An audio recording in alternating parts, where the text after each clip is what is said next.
अस्सलाम वालेकुम।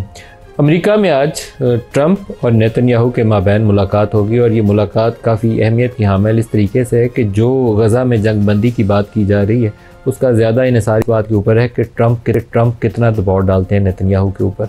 अभी तक तो जिस बेशर्मी के साथ और डिटाई के साथ जंगी जराइम में वो मुब्तला वो शख्स जो है वो रोज़ाना के हिसाब से कई 100 फ़लस्तीनियों की शहादत में मुलव्वस है और पूरा वेस्टर्न वर्ल्ड बड़ी मुश्किल से इस बात के ऊपर आमादा हुआ है कि फ़लस्तीन को एक रियासत जिसके अभी बॉर्डर्स डिफ़ाइन होना बाकी हैं उसको तस्लीम करने के ऐलानात पर मजबूर हुआ है। लेकिन अभी भी नेतन्याहू के ऊपर कुछ ऐसा दबाव डालने में वो लोग कामयाब नहीं हैं कि जो 65,000 फ़लस्तीनियों की शहादत में मुलव्वस शख्स है उसके ख़िलाफ़ कुछ सैंक्शंस की बात करें, उसको उसका कोई बाजू मरोड़ें ताकि वो इस हरकत से बाज आए, क्योंकि गज़ा के ऊपर कब्ज़े का उसका वाज़ेह इरादे नज़र आते हैं। उसको रोकने के लिए फ़ौरी तौर पर एक्ट करना ज़रूरी है। ट्रंप जिस तरह के दावे कर रहे हैं उसके ऊपर अभी कबल अज़ वक्त है कि यकीन से कहा जाए कि ये चीज़ कुछ हो जाएगी जिससे टू स्टेट जो थ्योरी है वो अमली तौर पर एक हमारे सामने आ जाए और फ़लस्तीनी रियासत इसराइल के साथ ही साथ एक फ़लस्तीनी रियासत भी मार्ज़ वजूद में आ जाए।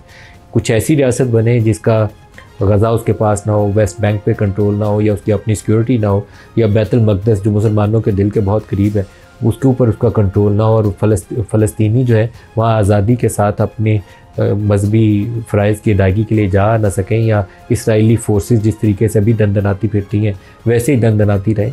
तो फिर ऐसी टू स्टेट थ्योरी वाला जो कॉन्सेप्ट है वो एक ऐसी डिसफंक्शनल रियासत को मार्ज़ वजूद में लाए जिसका अमली तौर पर कायम रहना बहुत ही मुश्किल होगा। तो इसके ऊपर मुसलमान मुल्कों की जानिब से जिस यकीन का और जिस फेथ का या ट्रस्ट का इजहार किया जा रहा है कि ट्रंप के इक़दाम से कुछ ना कुछ निकल आएगा, ये काफ़ी मेरे ख़्याल में ज़रूरत से ज़्यादा एतबार और भरोसे का मुज़ाहरा कर रहे हैं।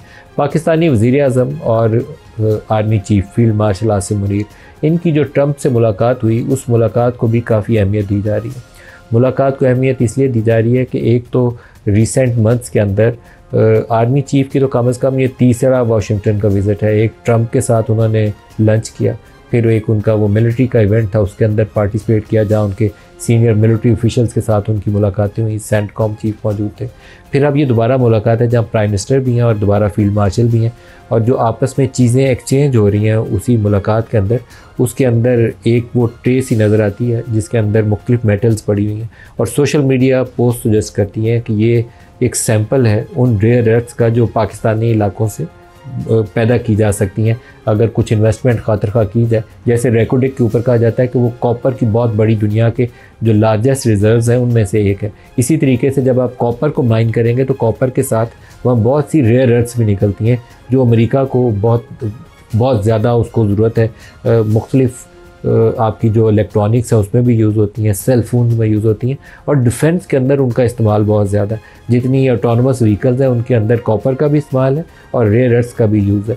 तो यहाँ पर वो कहते हैं कि पाकिस्तान और अमेरिका के मफादात साझे हो जाते हैं।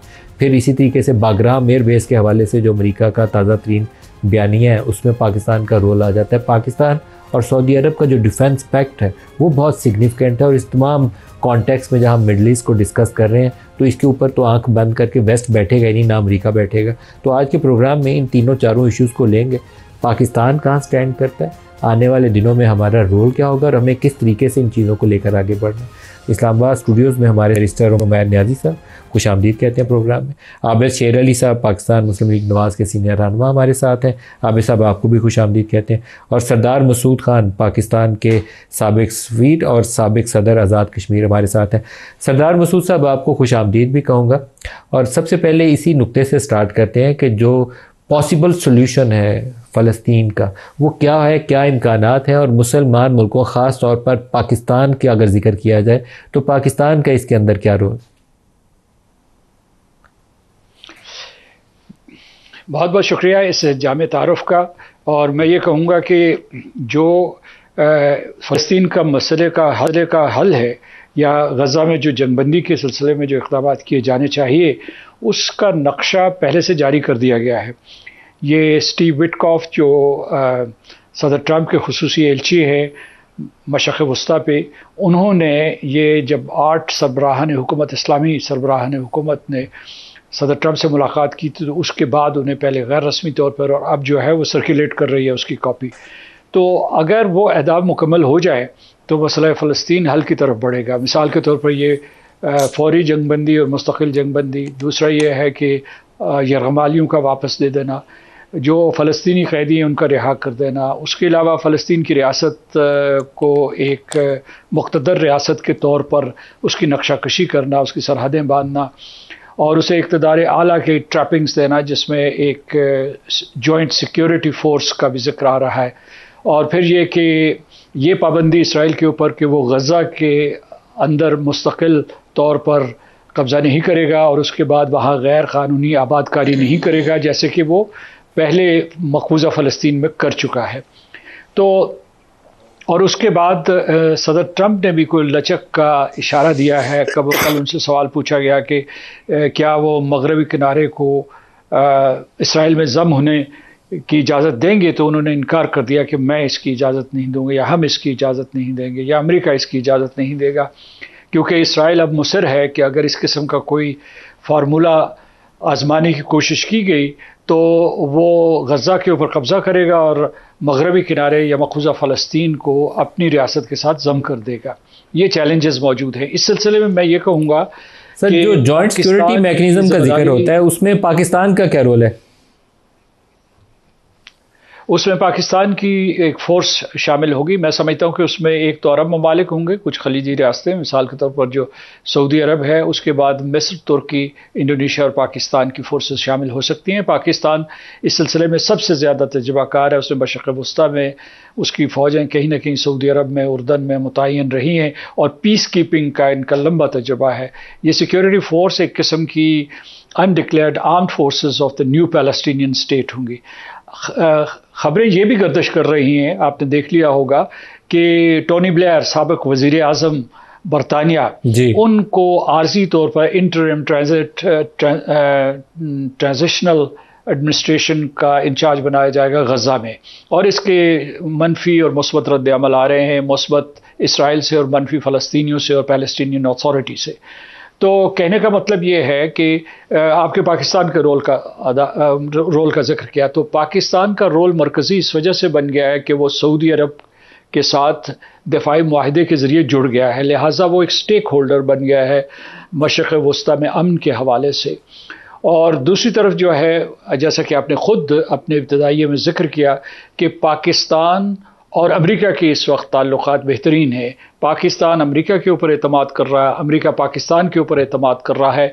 एक तरफ जो है स्ट्रेटेजिक रीअलाइनमेंट है, तो दूसरी तरफ यह है कि अमेरिका के माशी मुफादात और टेक्नोलॉजिकल मुफादात पाकिस्तान की मईशत से वाबस्ता कर रहे हैं, ख़ास तौर से कानकुनी के हवाले से। और वो कानकुनी रेयर मादनियात की जो पाकिस्तान में वाफिर मिक़दार में मौजूद हैं, आपने ज़िक्र किया, उसमें लिथियम मौजूद है, रेयर अर्थ एलिमेंट्स मौजूद है, एंटीमनी मौजूद है, निकल मौजूद है। और जिन टेक्नोलॉजीज़ का या जिन प्रोडक्ट्स का आपने जिक्र किया था, उनमें सब वो अमेरिका को शिद्दत से ज़रूरत है, इसलिए कि उनकी चिप इंडस्ट्री के लिए ज़रूरत है।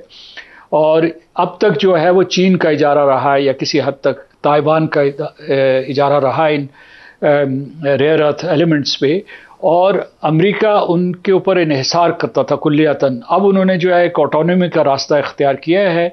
टेक्सास में और कैलिफोर्निया में उन्होंने बड़े बड़े एंटरप्राइजेस बनाए हैं, उनको वो एक्सपेंड करना चाहते हैं। और मैं समझता हूँ पाकिस्तान इस सिलसिले में पहले ही इनिशिएटिव ले चुका था, यानी हम चीन से सेमीकंडक्टर्स के ऊपर एक मुआहिदा कर चुके हैं। जब मैं अमेरिका में सफ़ीर था तो जो हमारी प्रेजेंटेशंस होती थी उसमें एक मरकज़ी नुक्ता होता था कि इस फील्ड में हम एक दूसरे के साथ ताउन कर सकते हैं। तो उसकी आजकल आप फ्रूइशन देख रहे हैं। और इस वजह से मशरिक़ वस्ता का मामला हो या जनूबी एशिया में अमन सलामती हो या चीन और सेमीकंडक्टर वाली जो मार्केट है, सेमीकंडक्टर वाली जो मार्केट है सर, वो बिलियंस ऑफ डॉलर की है। आप सोचते हैं कि अमेरिकी कंपनी आएंगी और पाकिस्तान में सेमीकंडक्टर्स वगैरह में इन्वेस्टमेंट करेंगे? देखिए, एक कंपनी है जिसका नाम है यूनाइटेड स्टेट्स स्ट्रेटेजिक मेटल्स, उसने FWO के साथ एक मुआहिदा किया है। उसकी इब्तदाई मालियत $500 मिलियन के करीब है। इसी महीने के आगाज़ में वो हुआ था और ये इब्तदाई रकम है। तो इस वजह से ये मतलब ये है कि अगर जब वो जिस इलाके में जाते हैं तो 3 जगहों पे जो है ये आइडेंटिफाई किए गए हैं, गिलगित बल्तिस्तान में, वज़ीरिस्तान में और बलूचिस्तान में। तो अगर सब कुछ स्मूथ चलता है इन इलाक़ों में, तो फिर जो है यानी इब्तदाई तौर पर आप मुतय्यन कर लेंगे कि आप रेयर अर्थ एलिमेंट्स जो है यहाँ भारी मिक़दार में या क्रिटिकल वॉल्यूम में उसे हासिल कर सकते हैं। तो इसमें बिलियंस की बात नहीं होती, ट्रिलियंस की बात हो रही होती है, क्योंकि मतलब जो है कि ये इसमें स्टडीज़ हुई हैं। अमेरिका ने स्टडीज़ की थी दहशतगर्दी की जंग के दौरान अफ़गानिस्तान और पाकिस्तान के हवाले से, तो ये उनके आदाद व शुमार हैं। और इसमें मैं ये इजाफा करता चलूँ कि हम बल्कि ये भी तवक्को कर रहे हैं, जैसे अमेरिका ने वादा किया है कि वो हमें तेल के या शेल ऑयल के ज़खायर तलाश करने में हमारी मदद करेगा और हाथ बटाएगा। सही है। बैरिस्टर उमैर साहब, आप इन तमाम बातों को सामने रखते हुए मिडल ईस्ट के अंदर पाकिस्तान का रोल, पहले उससे शुरू करते हैं, फिर बायलैटरल्स की तरफ भी चलते हैं। आप क्या देखते हैं? देखिए, मिडिल ईस्ट में जहाँ तक सऊदी अरेबिया के साथ मुआहदा है वो बहुत खुश हैं। तो वो एक किस्म का इस्लामिक ब्लॉक को क्लोज़र लाने वाली बात है, और इस तरह के मुआहदा इनफॉर्मली तो बहुत अरसा पहले था, मगर अब इस तरह का मुआहदा साइन होने से ये है कि एक बाहमी ज़िम्मेदारी आ गई। तो जो हमारी कमी बेशी हैं वो बहुत हद तक सऊदी अरेबिया के ज़रिए पूरी हो सकती हैं। अब जहाँ तक फ़लस्तीन वाला टॉपिक है, ये टोटली डिफरेंट है और इसकी टोटली डिफरेंट डायमेंशन है। मैं इसे इस तरह से देखता हूँ कि एक फ़लस्तीन की हुकूमत को उल्टाने के लिए एक रिजीम चेंज की जा रही है। ये जो 21 नुकाती एजेंडा दिया जा रहा है ना, देखें किसने प्रॉब्लम कॉज किया था। ये ब्रिटिश राज का प्रॉब्लम था जो छोड़ा गया। आज टोनी ब्लेयर को टाउट किया जा रहा है कि जी वो इस इलाके का गवर्नर जनरल होगा। मतलब किस हैसियत से? क्या फ़लस्तीनी मर गए हैं? क्या उनकी आवाम के कोई हकूक़ नहीं? और ये वो टोनी ब्लेयर है जो वेपन्स ऑफ मैस डिस्ट्रक्शन के नाम के ऊपर इराक के ऊपर हमला करने में मुलव्वस है। वेस्ट लेबल करते हैं एज वॉर क्रिमिनल। तो एक नेतन्याहू वॉर क्रिमिनल से आप रिप्लेस किससे करने जा रहे हैं? एक दूसरे वॉर क्रिमिनल से। तो आप खुद समझ लें कि होने क्या जा रहा है इस खित्ते में। तो मेरे ख्याल से पाकिस्तान को बड़ा स्ट्रेटेजिकली सोच के इस मामले की तरफ देखना चाहिए, क्योंकि देखें खाली आपके साथ प्लान डिस्कस करने से कोई 2 स्टेट सोल्यूशन नहीं बन जाएगा। 2 स्टेट सोल्यूशन ऑपरेशनल होने के लिए एक फ़लस्तीन की टेरिटरी होनी ज़रूरी है। अगर आप इस हालत में गज़ा में खाली, वो तो पीस कीपिंग फोर्स भी नहीं कह रहे, वो उसे कह रहे हैं कि ये स्टेबलाइजेशन फोर्स चाहिए। अब स्टेबलाइजेशन फोर्स का क्या रोल होगा, क्या मामलात होंगे, उनसे इसराइली कितने दूर होंगे, क्या इसराइली उन इलाकों से इनखला कर जाएंगे, नहीं कर जाएंगे, मतलब इस कुछ नहीं। पहले तो उसके अंदर इस सिक्योरिटी जो अरेंजमेंट है इसका डिफाइंड रोल होना चाहिए इस जॉइंट सिक्योरिटी मैकेनिज्म का, कि फोर्सेस करेंगी क्या, इनको इक्विप कौन करेगा, इनकी वहाँ मेंटेनेंस कौन वो इंश्योर करेगा, और डायरेक्टली कॉन्फ्लिक्ट क्या इसराइल के साथ होगा इस सिक्योरिटी फोर्स का, या इसराइल उससे पीछे हट जाएगा, उसके बाद अटैक नहीं करेगा? क्योंकि ये अभी तो मेरा तो यही जो आप जैसे इशारा करें, मेरा तो ये कि ये सिक्योरिटी फोर्स की डेफिनेशन भी नहीं उतरे। वो तो कह रहे हैं स्टेबलाइजेशन फोर्स होगी। तो इसलिए तो ये तमाम सवालात बड़े जवाब तलब हैं। तो खाली इसमें घुस जाना मैं नहीं समझता कि ये कोई बेहतर होगा, क्योंकि ख़ास तौर पे देखें कतर के हमले के बाद मैं नहीं समझता कि जीसीसी दुनिया की आंखें खुली हैं।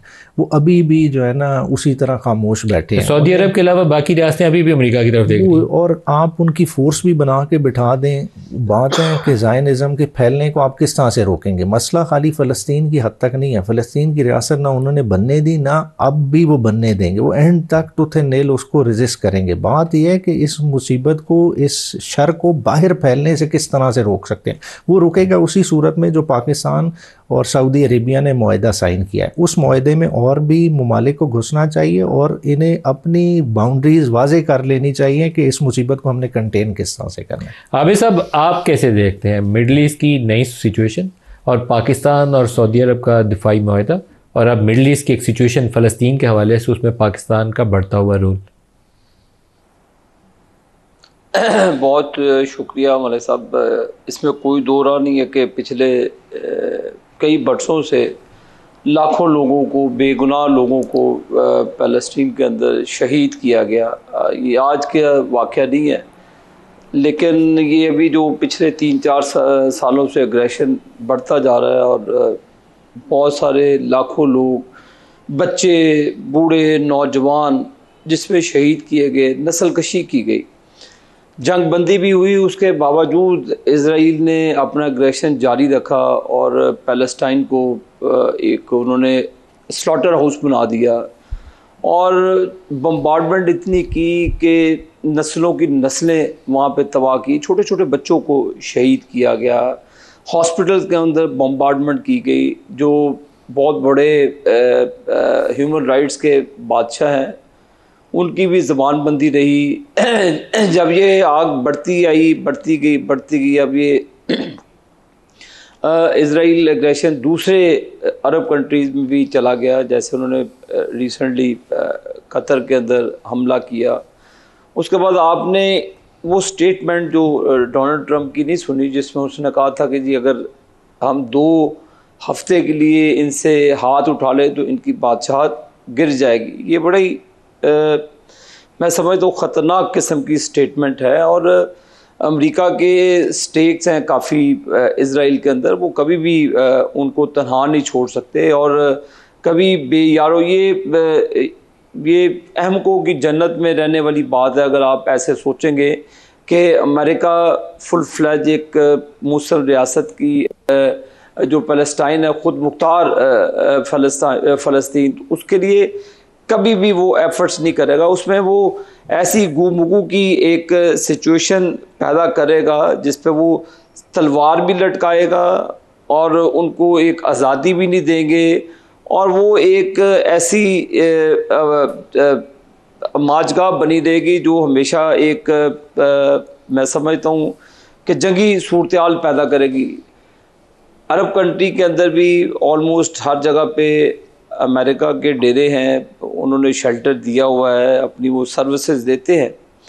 जब से ये पाकिस्तान का अभी एग्रीमेंट हुआ है सऊदी अरेबिया के साथ, यह खित्ते के लिए बड़ा पायदार है। इसमें पाकिस्तान का एक बहुत कलीदी किरदार होगा, ना सिर्फ अरब कंट्री के लिए। और ये किरदार की अहमियत, ये जंग जो इंडिया से पाकिस्तान ने जीती स्ट्रेटजिकली भी और फ़ज़ाई भी ज़मीनी भी, इसने पाकिस्तान की अहमियत को पूरी दुनिया के अंदर उजागर किया। पाकिस्तान की जो एबिलिटी है वो दुनिया ने देखी है। तो अब ये मैं समझता हूँ मलिक साहब सब समझते हैं कि अकल के अंधे तो है नहीं है कि जो दुनिया में हो रहा है, जो होना भी चाहिए। जैसे पहले कुलीग ने कहा, ये अच्छा मैं दोबारा आप बैरिस्टर सैफ साहब तर्जमान केपी गवर्नमेंट हमें ज्वाइन कर रहे हैं। बैरिस्टर सैफ साहब अस्सलाम वालेकुम। वालेकुम अस्सलाम। सैफ साहब बहुत शुक्रिया आप हमें ज्वाइन कर रहे हैं। अरे अली मीन गंडापुर की आज इमरान खान से मुलाकात हुई, काफ़ी हमें हैरत हुई क्योंकि इसके ऊपर कोई कोर्ट ऑर्डर या एंटिसिपेशन हमारी नहीं थी कि आज मुलाकात होने जा रही है। ये कुछ आउट ऑफ एजेंडा आइटम था या आज की मुलाकात? नहीं, देखें मलिक साहब, मैं समझता हूँ कि ये मुलाकात बहुत पहले होनी चाहिए थी और तवातर के साथ होनी चाहिए थी। ये काफ़ी वक्फे के बाद हुई है। इनकी आखिरी मुलाकात 2 अप्रैल को हुई थी। तो 2 अप्रैल के बाद आज 29 सितंबर को मुलाकात, तो मैं समझता हूँ कि बहुत लॉन्ग ड्यू मुलाकात थी। और साहब आपकी बात से 100% इत्तेफाक करता हूँ। उनको बार बार मिलने का मौका मिलना चाहिए, लेकिन 6 माह आपने खुद ही बता दिया कि 6 माह मिलने नहीं दिया गया। तो जिन्होंने 6 माह मिलने नहीं दिया था तो आज दरवाज़ा कैसे खोला? नहीं, इसमें काफी देखें हमारी तरफ से भी काफी मुतालबा होता रहा। कल जलसे में भी ये बात की गई और उसके अलावा यह है कि अली अमीन गंडापुर साहब ने इस्लामाबाद हाई कोर्ट से भी ऑर्डर लिया हुआ है। उनकी ऑर्डर था कि मुलाकात कराई जाए, लेकिन नहीं हो रही थी। फिर सुप्रीम कोर्ट से रिजू किया हुआ था, वहां पे खैर कोई ऑर्डर नहीं आया। लेकिन बहरहाल मैं ये समझता हूँ कि ठीक है, हो गई है मुलाकात। काफी चीजों पर खान साहब से क्लैरिटी हो गई है, उनको ब्रीफ भी किया है अली अमीन साहब ने और मुख्तलिफ नई हिदायत और अहकामात ले लिए हैं। तो मिस्टर सैफ साहब, क्या इस बात के इम्कानात मौजूद हैं कि वो अली मीन जो माजी में कोशिश करते थे कि एक ब्रिज का किरदार अदा करें इस्टेब्लिशमेंट और इमरान खान के माबैन, वो उस तरह का रोल अदा करने के लिए दोबारा अली मीन कोशिश करें? क्या इस बात के इम्कानात हैं? मेरे ख्याल में ये किरदार तो तहरीक इंसाफ में मौजूद हर किसी को जिसका भी जितना बस चलता है उसको अदा करना चाहिए। क्योंकि देखें, ये सिर्फ अली मीन ने क्या इस पे आज बात की होगी इमरान खान से? अली अमीन साहब से जो मेरी बात हुई है उसमें इस मौजू पे तो कोई बात नहीं हुई, लेकिन यकीनन खान साहब को उन पे एतमाद है और खान साहब ने पहले भी उनकी जो कोशिशें हैं उसकी मुखालफत कम अज कम नहीं की। उनको यही कहा गया था कि आप बात करें। इस मौजू पर मेरी स्पेसिफिकली बात नहीं हुई, क्योंकि एक इशू है जो आपको जब तक जेल से रिहाई ना मिले तब तक कोई सीधा हल नहीं मिलता। अभी भी जब हम ये प्रोग्राम कर रहे हैं, इस वक्त तोशा खाना केस की समाअत चल रही है, तो हल के लिए आपको ज़रूरी है कि थोड़ी इत्मीनान साजी हो, जो ट्रस्ट डेफिसिट है वो थोड़ा कम हो और कुछ आपस में राब्ता साजी हो बिहाइंड द सीन। ट्रैक 2 वाला काम है ना, ट्रैक 2 चलना चाहिए पीटीआई और एस्टेब्लिशमेंट के माबैन। बिल्कुल चलना चाहिए मलिक साहब, बल्कि मेरा तो ये ख्याल है कि ये सिर्फ पीटीआई और एस्टेब्लिशमेंट का मसला नहीं है। खान साहब यकीनन जेल में हैं, हमारे लीडर्स भी जेल में, हमारे वर्कर्स भी जेल में रहे, सजाएं हो रही हैं, लेकिन ये मुल्क का भी इशू है। मैं समझता हूँ कि कौमी मफाद की खातिर ये तनाव और तलखी जो है ये कम होनी चाहिए, ताकि एक वर्किंग रिलेशनशिप डेवलप हो इस अंदाज में कि ठीक है पीटीआई अपोजिशन की जमात है, अपोजिशन करेंगे, हम मौजूदा हुकूमत की मुखालफत भी करेंगे, सब कुछ करेंगे, लेकिन एक जो है ये जो तनाव की कैफियत है ये खत्म होनी चाहिए, ताकि जो मुल्क का जो एक ओवरऑल माहौल और निज़ाम डिस्टर्ब हो रहा है वो ना हो। मुल्क का मफाद तो इसी में है कि तनाव ख़त्म हो जाए और कुछ इत्मीनान साजी आप दोनों के माबैन बहाल हो जाए। एक और अहम सवाल यह है कि अली मीन पिछली काफ़ी दफ़ा जब भी मुझे मौका मिला उनसे मैं पूछता हूँ तो वो चाहते हैं कि कोई अंडरस्टैंडिंग डेवलप हो जाए, लेकिन कुछ और बयानात ऐसे हैं वो लगता यह है कि वहाँ से रद्दमल आता है और उसमें अलीमा खान और बुशरा बीबी दोनों का नाम लिया जाता है। क्या आज इमरान खान से मुलाकात में कहीं तज़किरा हुआ अलीमा खान का रोल क्या होगा और बुशरा बीबी का रोल क्या होगा? देखें, बुशरा बीबी साहिबा तो आपको पता है जेल में है और आज तोशा खाना में उन पर भी मतलब एक चार्ज है और वो उस चार्ज को फेस कर रही हैं। जहां तक उनका ताल्लुक है पार्टी में इन दोनों खवातीन का सच तो कोई किरदार या रोल नहीं है। वो खान साहब के साथ जो रिश्तेदारी है, ताल्लुक है, बहनों का अपना ताल्लुक है, अहलिया का अपना ताल्लुक है, उस वजह से वो खान साहब के साथ हैं, लेकिन पार्टी के फैसलों में या सियासत में तो उनका कोई अमली किरदार नहीं है। आज इमरान खान ने कोई तज़किरा किया उस हवाले से?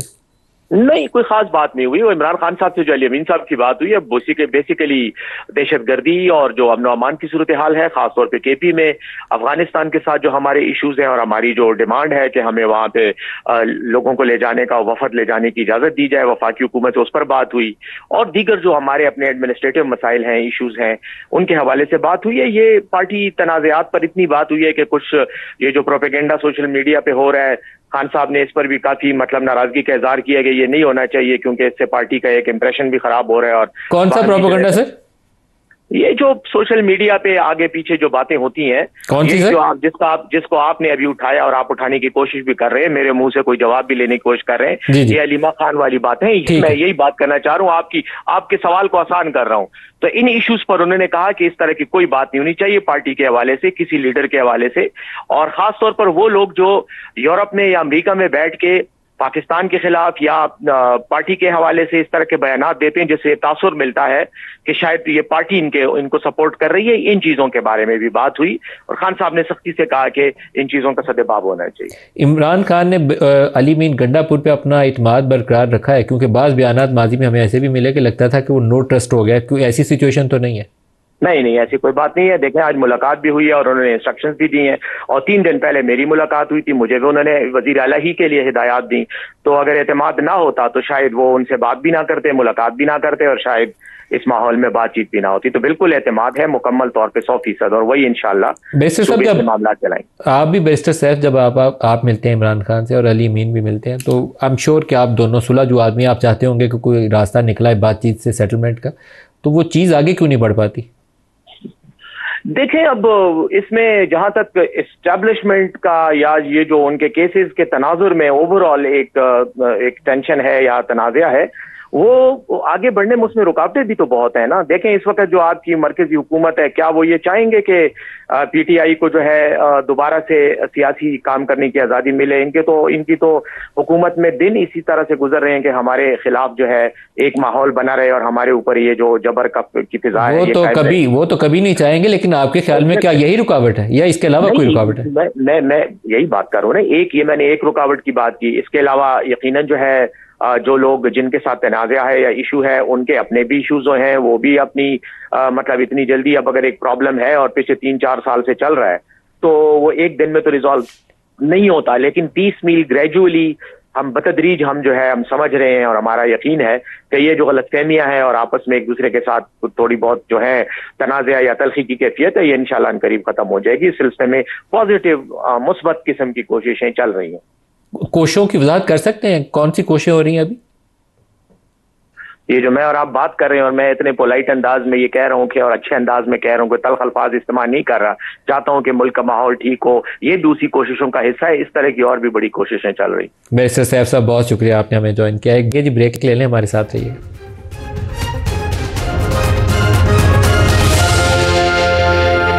प्रोग्राम में दोबारा खुशामदीद कहते हैं। इस वक्त जब हम ये प्रोग्राम कर रहे हैं तो वाशिंगटन के अंदर नेतन्याहू और बुश के दरमियान मीटिंग जारी है और इम्कान यह है कि तकरीबन 10:15 साढ़े 10 पाकिस्तानी वक्त के मुताबिक वो मीडिया टॉक करेंगे। उसके अंदर डिटेल सामने आने का इम्कान मौजूद है कि ये जो गज़ा या फ़लस्तीन के मसले के ऊपर उनका बायलैटरल क्या अंडरस्टैंडिंग डेवलप होती है, जिसको बाद में वो बिगर फोरम पे ले जा सकते हैं, जिसमें मुस्लिम कंट्रीज़ का वो एक ब्लॉक बनाकर वहाँ सिक्योरिटी अरेंजमेंट करना चाहते हैं। बैरिस्टर उमैर साहब, उसकी तरफ आने से पहले दोबारा मिडल ईस्ट की तरफ, बैरिस्टर सैफ ने अभी इस्टेब्लिशमेंट के दरमियान थोड़ा सा वो ब्रिज का किरदार जो अली अमीन माजी में रोल अदा करने की कोशिश कर रहे थे, हमने उसके ऊपर बार बार पूछा, ज़्यादा वजाहत नहीं की, लेकिन शायद बिगर पिक्चर में पाकिस्तान का इंटरनली अगर मफाद की बात करूँ तो बहुत ही अच्छा हो कि हमारी फॉल्ट लाइन जो है कम अज़ कम उनको हम एड्रेस कर लें, उनको ख़त्म कर लें। पॉसिबिलिटी है कि आपके कोई ट्रस्ट डेफिसिट जो है उसको कम किया जा सके? देखिए, ओवरऑल अगर समझा जाए, देखिए उन्होंने अपनी एक ख्वाहिश का इजहार किया और बहुत सारों की इसी तरह की ख्वाहिश होगी कि ये होनी चाहिए, मगर मेरी अपनी अंडरस्टैंडिंग है कि इस वक्त इस्टेब्लिशमेंट की भी और मौजूदा गवर्नमेंट की भी मजबूरी है कि इन फॉल्ट लाइंस को सेटल करना है, मगर उस हल के लिए रुजू इन्हें इमरान खान को करना पड़ेगा।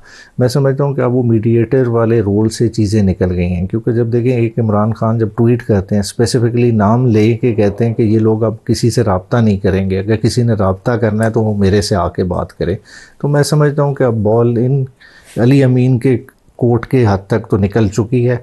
जिस किसी ने भी बात करनी हो, गवर्नमेंट का डेलीगेशन जाता है जो जिधर जाता है, क्योंकि देखें ओवरऑल ग्लोबली जिस तरह से चीज़ें मूव कर रही हैं कि MBS का भी मार्च में विज़िट है, तो उस वक्त चीज़ें पाकिस्तान में भी बहुत सारी मूव करेंगी और उसमें आने वाले दिनों में देखें तो शायद ट्रायल के बाद मेरी अपनी अंडरस्टैंडिंग है कि 2 माह डाउन द लाइन इस पाकिस्तान में काफ़ी सारी डेवलपमेंट डोमेस्टिकली होंगी पॉलिटिकल फ्रंट के ऊपर। हाँ जी। आबिद शेर अली साहब, ये एक किस्म का इन्होंने एक तज्जिया बना दिया, यहाँ से लेकर मार्च के दरमियान इनका ख्याल है कि पेशरफ्त हो सकती है इन चीज़ों पे, आप क्या कहते हैं?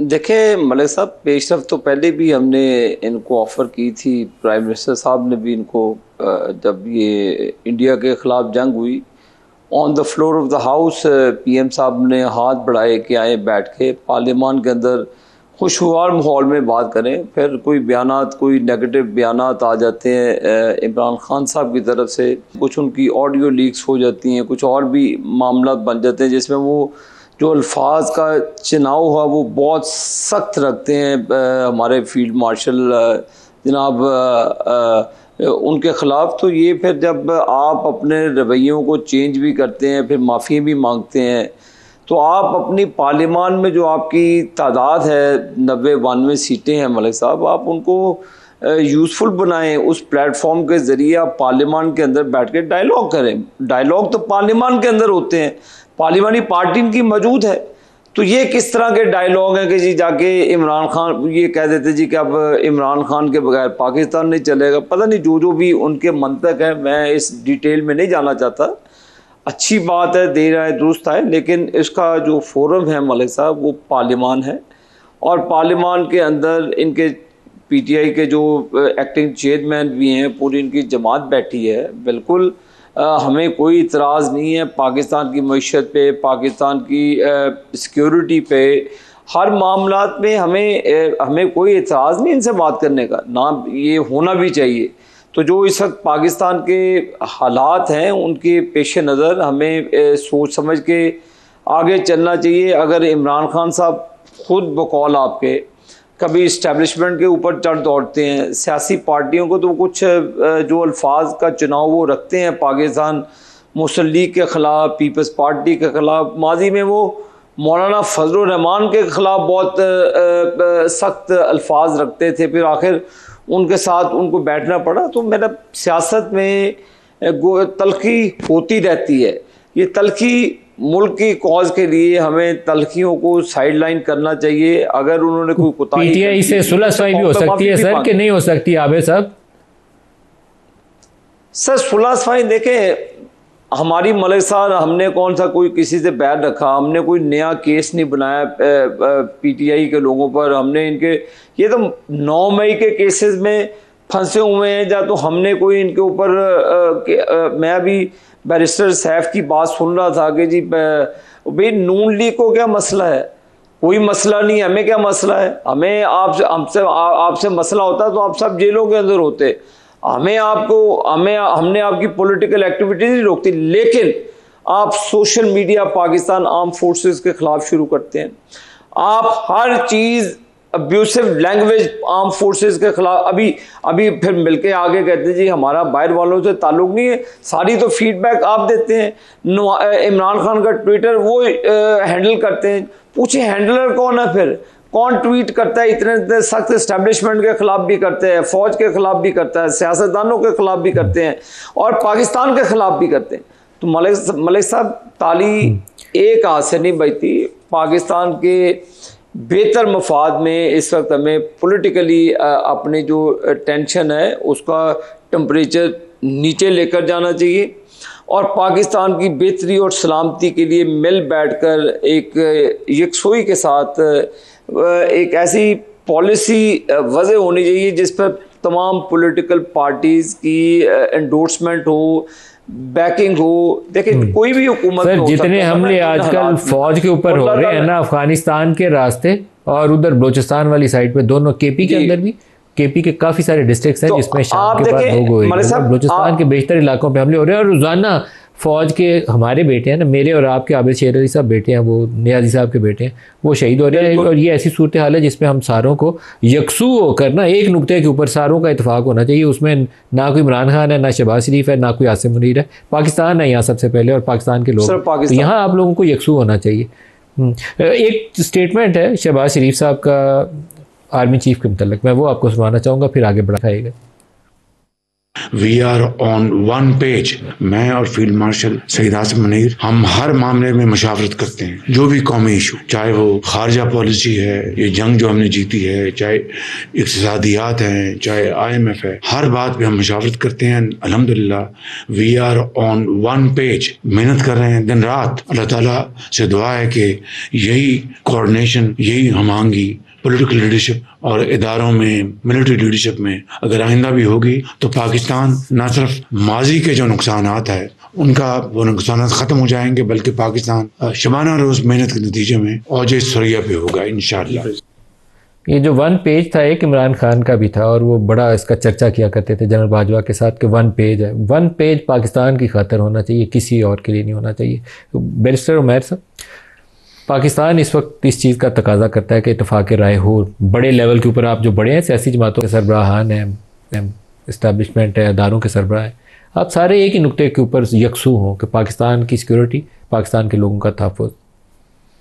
देखिए बिल्कुल आप ठीक कह रहे हैं, मगर मसला क्या होता है कि जब दूसरों का मलबा हम इर्द गिर्द डालने की कोशिश करते हैं, देखें सियासतदानों की भी गलतियाँ होंगी, मगर सियासतदान दूसरों का मलबा भी अपनों पे ले रहे हैं। फिर इदारों के अलावा जो एक्सटर्नल मलबा है वो भी हम एक दूसरे पे डालते हैं, जिसकी सबसे बड़ी वाज़ेह मिसाल देखें, अभी रिसेंटली इंसर्जेंसी, टेररिज्म नज़र आ रहा है। बात है, कोई सवाल नहीं करता कि क्यों अमेरिका इतनी जल्दी में $7 अरब का असला छोड़ गया। आज वो हमारे ख़िलाफ़ ही इस्तेमाल हो रहा है ना। दोहा एकॉर्ड्स हुए थे 2021 में तालिबान के साथ, अमेरिका ने ही तय किया था ना कि अफ़गानिस्तान की टेरिटरी दहशतगर्दी के लिए नहीं इस्तेमाल होगी, क्यों नहीं इन्फोर्स कराया गया। फिर जो प्रिजनर रिलीज़ कराए, वो जो मुआहदा हुआ वो किधर किधर से रिलीज़ कराए, हम एक दूसरे को ब्लेम देते हैं। तो जिस वजह से जो है ना चीज़ें तनाजुर से हट जाती हैं। अगर वन पेज पे आने के लिए अगर हम सही मानों में बात करें तो फिर आपने शहबाज शरीफ साहब की भी स्टेटमेंट सुनाई। बात है देखें, फिर रोल भी तो अपने में आए ना। बात है कि आप कह रहे हैं कि हम हर नून लीग और PTI का मुझे लगता है कि मसला सिर्फ एक है कि उस वक्त वो जो वन पेज है ना, उसमें इस्टेब्लिशमेंट के साथ उस वन पेज के ऊपर नून लीग लिखी हुई है, PTI लिखी हुई है, इसके अलावा आप लोगों का कोई और इशू नहीं है। नहीं, देखें पॉलिटिकल फोर्सेस को गैदर होने के लिए देखें रोल मेकिंग भी चाहिए। देखें हम पॉलिटिकली देखें हम बातें बड़ी बड़ी करते हैं, मगर देखें ओवरऑल हमने अपना स्टेचर बहुत छोटा कर लिया है। देखें अभी खुद देख लें, आपने खुद प्राइम मिनिस्टर की सुनाई गई है। अब देखें बहुत सारी चीज़ें हैं, समझ आता है कि डिफेंस आप फील्ड मार्शल से डिस्कस करेंगे, फॉरेन का बहुत सारा एलिमेंट, वो कहते हैं मैं सब चीज़ें डिस्कस करता हूँ। भाई इकॉनमी में क्या ताल्लुक है, दूसरी चीज़ों में क्या ताल्लुक है, ये बहुत सारी चीज़ें हैं जो चीज़ें साथ साथ रिविजिट होने वाली हैं। आपके ख्याल में इमरान खान इससे मुख्तलिफ कर रहे हैं? नहीं, देखें, हमने गलत किया तो हमने भुगता भी ना, तो देखें, मगर उसके बाद है कि जब हमने नेशनल डेवलपमेंट कमेटी थी, NDC बनाई, इन्होंने तो आर्मी चीफ को उसका हिस्सा बना दिया। तो मैंने उनसे सवाल किया, यार खुदा का नाम है, आर्मी चीफ को नेशनल डेवलपमेंट कमेटी का हिस्सा बना रहे हो, तो यहाँ पे दौड़ यही है। मैं तो आपको पहले कहा दौड़ यही है कि कौन ज़्यादा जप्पी डालता है। नहीं, तो खान साहब को पहली दफ़ा जो ब्रीफिंग ही दी गई वो किन चीज़ों की दी गई, तो वो सारी चीज़ें जो है ना, देखें, आउट ऑफ कॉन्टेक्स्ट थी। बात है, चीज़ों को बैलेंस करने की ज़रूरत है। पाकिस्तान में देखें, हम समझें कि जी कि हम आइडियल डेमोक्रेसी हो जाएंगे, वो नहीं होने लगा शॉर्ट टर्म में। उसके लिए बहुत सारी जो है ना जनरेशन्स को मेहनत करनी पड़ेगी, मगर चीज़ों को ट्रैक पे करने के लिए मैं समझता हूँ कि कम से कम सियासतदान अपना रोल तो रियलाइज़ कर लें। बैरिस्टर उमैर न्याज़ी साहब, आबिद शेर अली साहब और सरकार साहब का शुक्रिया। आज के लिए इतना ही, इजाज़त दीजिए। अल्लाह हाफ़िज़।